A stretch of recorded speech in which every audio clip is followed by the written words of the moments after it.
Hello and welcome to this digital presentation. My name is Kathryna Kwok and I am joined here today by my colleague Professor Jackie Potter. Today in our session we will argue that prevailing notions of teaching excellence do not sufficiently account for sociocultural biases in evaluation. We will examine data on student nominations for a Teaching Excellence Award to show that gender plays a role in student judgments of high quality teaching.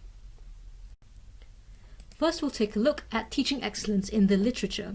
Now, research in this area is typically practical in focus, and often the aim of these studies is to characterize teaching excellence, for example by analyzing the content of nominations in Teaching Excellence Awards. We argue, however, that these studies do not consider that evaluations are sociocultural and relational processes.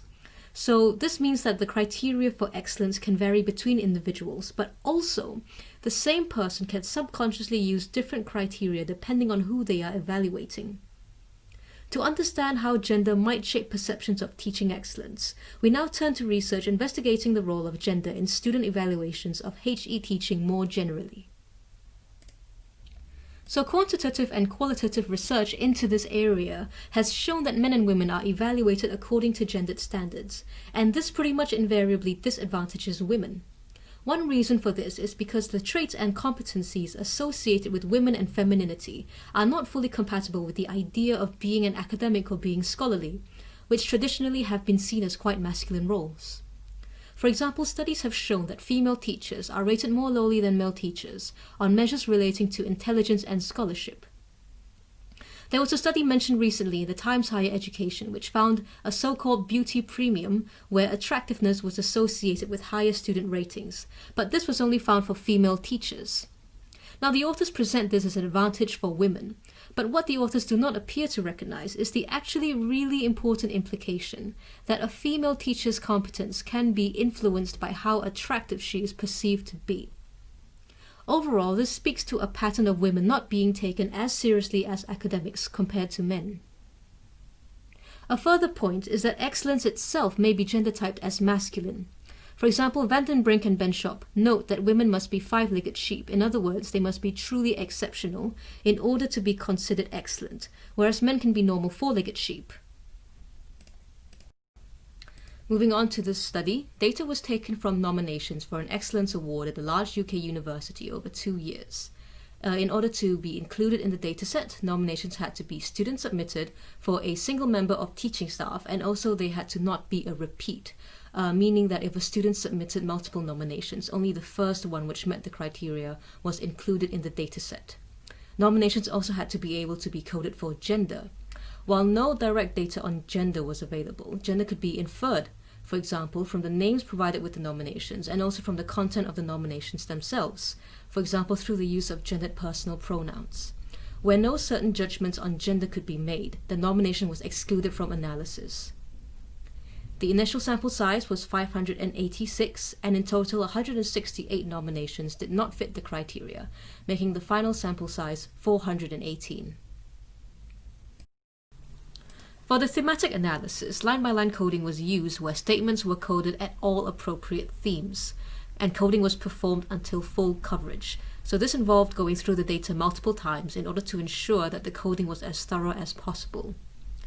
Additionally, unlike previous research into teaching excellence, the identified themes were not merged into overarching categories. This was to sustain the diversity of the content of the nominations. Moving on to the findings, Table 1 here shows the observed and expected frequencies of nominations by gender. A chi-squared test showed that gender distribution was unequal. And if we look in Table 1, we can see that the same gender nominations were both overrepresented, whereas the opposite gender nominations were both underrepresented. I haven't included the figures here, but the standardized residuals showed that the same gender nominations were both overrepresented to a similar extent. However, the opposite gender nominations were underrepresented to different extents, where nominations by male students were only about a third as likely to be for a teacher of the opposite gender compared to nominations by female students. So this gender distribution cannot be explained by the gender distribution of academic staff. Data taken from this university from around the time of the nominations showed that there was a pretty even gender distribution across staff with teaching responsibilities and also within individual faculties themselves, as you can see from the percentages here. So to sum up, the unequal gender distribution of the sample suggests that gender can influence the extent to which students recognize excellence in their lecturers. In this case, we can note a same gender preference for both male and female students, and an opposite gender dispreference for both male and female students, but particularly for male students. Next, moving on to the thematic content of the nominations. I've listed here the 7 most frequently mentioned themes to give you an idea of what they are before we look at the gender breakdown. I won't be talking through these, so you are welcome to pause the video here and in the next slide if you'd like to have a closer look at the themes and their examples.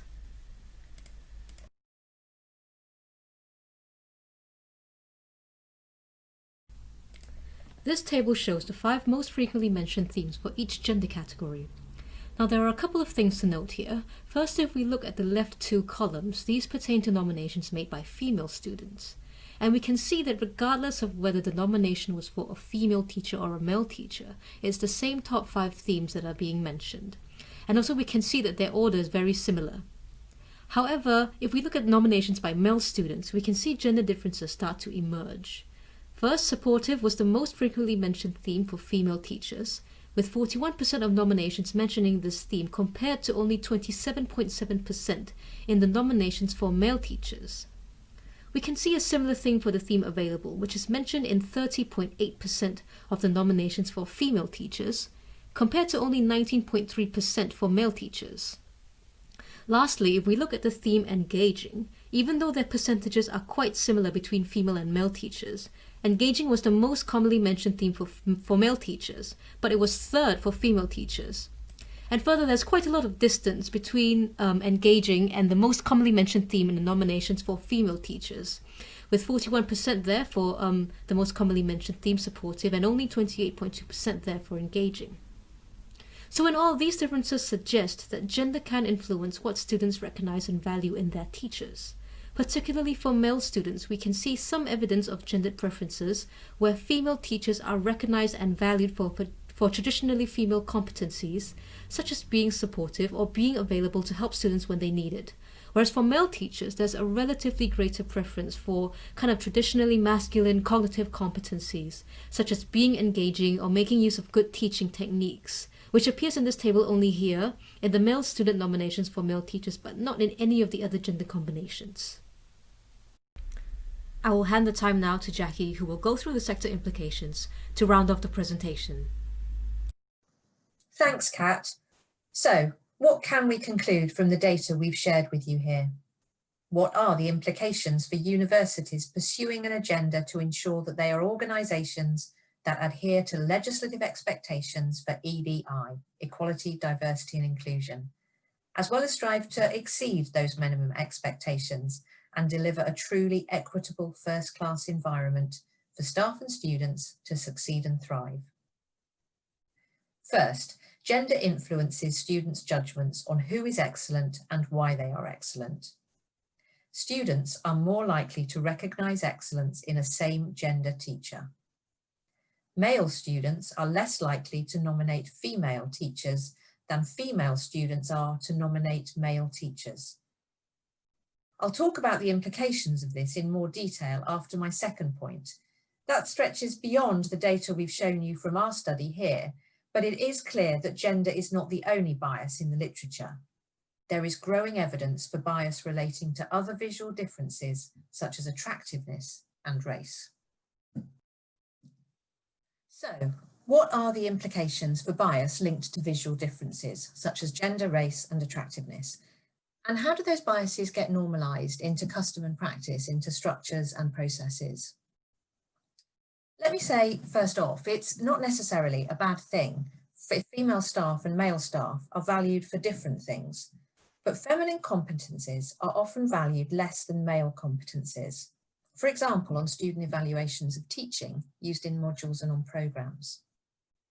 And those themselves can be used in recognition schemes, in promotion and tenure decisions, and they rarely ask about the interpersonal or emotional aspects of teaching, but focus on cognitive aspects of teaching, such as staff are good at explaining things, staff have made the subject interesting. This bias can have far-reaching impacts on individual academic teaching staff, their engagement with their career, and the trajectory of their career. When these types of statements and approaches are adopted at a national level, for example, in the UK, where questions about teaching quality on the National Student Survey again focus on cognitive aspects of teaching, rather than on support and help to learn from academic staff. There are again implications for universities.